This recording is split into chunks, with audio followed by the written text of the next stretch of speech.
If you, like me, had no idea who David or D4VD is before this body was found in the trunk of his car, let me catch you up on who he is, on his rise to stardom, and where we are with this body in the trunk. Okay, so this is David or D4VD.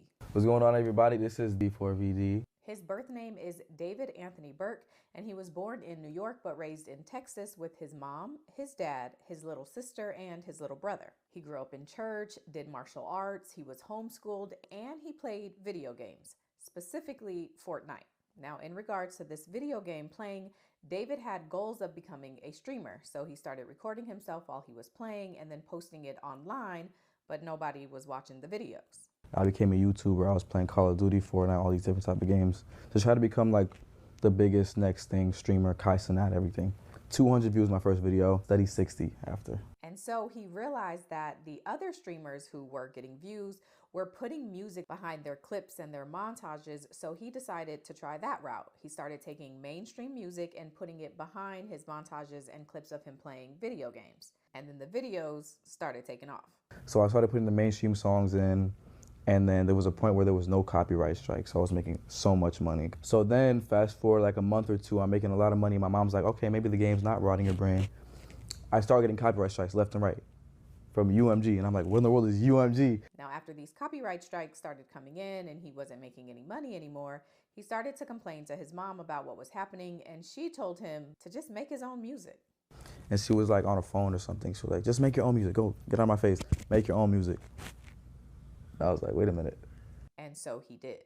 David says that on December 21st, 2021, he downloaded an app called BandLab. He used a beat that he found on YouTube, and then he went into his little sister's closet and made his very first song called Runaway. After he was done, he posted it on SoundCloud and got some pretty positive responses. So he decided to make a second song, and that song was called You and I. He placed this song on the back of one of his video game montages and posted it on YouTube, and the video ended up going crazy. And I made the song called You and I, which now has, what, 94 million streams. It's my second song I ever made. Put it in the montage, and I tagged it on Twitter.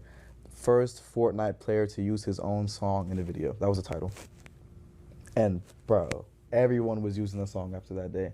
He made a couple more songs, and by song number 5, he decided to create a TikTok account and branded himself as a chipmunk singer. Like he would take a popular song and cover it using a chipmunk singing voice.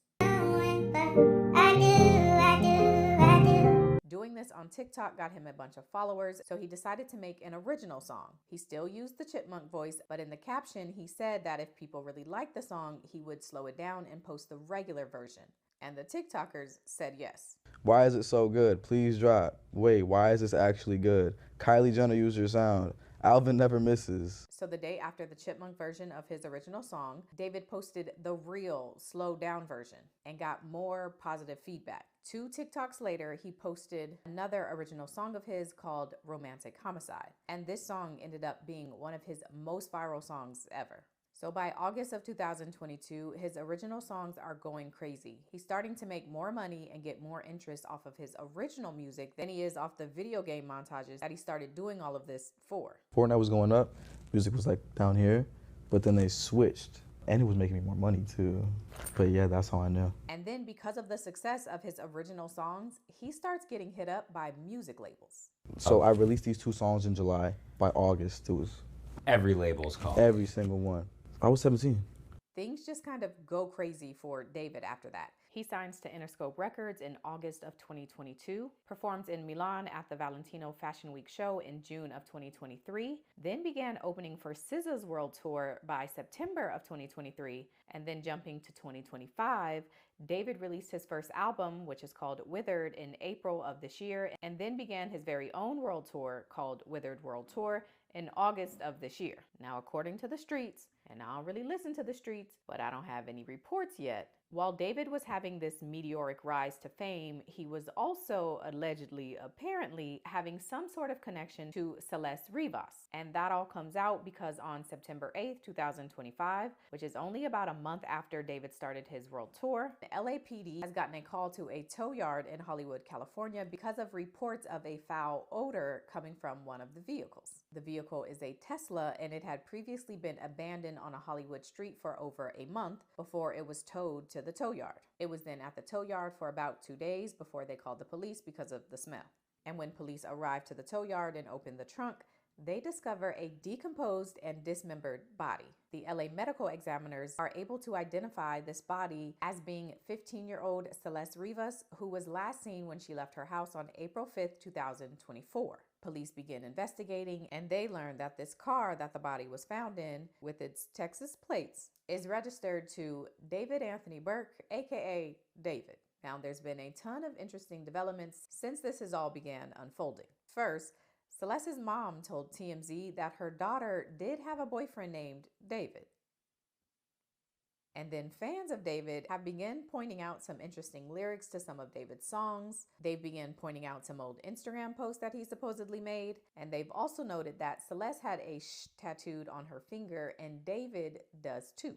Another interesting tidbit is that fans have said David's song Romantic Homicide was released on September 7th, which also happens to be Celeste's birthday. And just so we're clear, David is now 20 years old and Celeste was 15.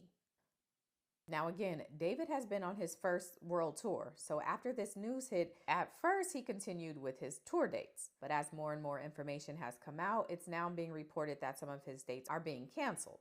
To be clear, no arrests have been made in connection to this case, and Celeste's cause of death has not been announced by the medical examiner. So this one is still very much unfolding, but I sure have a lot of questions. So I'll keep watching, and I'll be back if something happens. I make music for the people to take whatever they need from it. I don't push a specific, like, oh yeah, I said this in this song, that means that's the only thing it could possibly be about. But nah, I just make music, and if you need whatever you need from that song that you can apply to your own situation, I feel like my job is done, to be honest with you.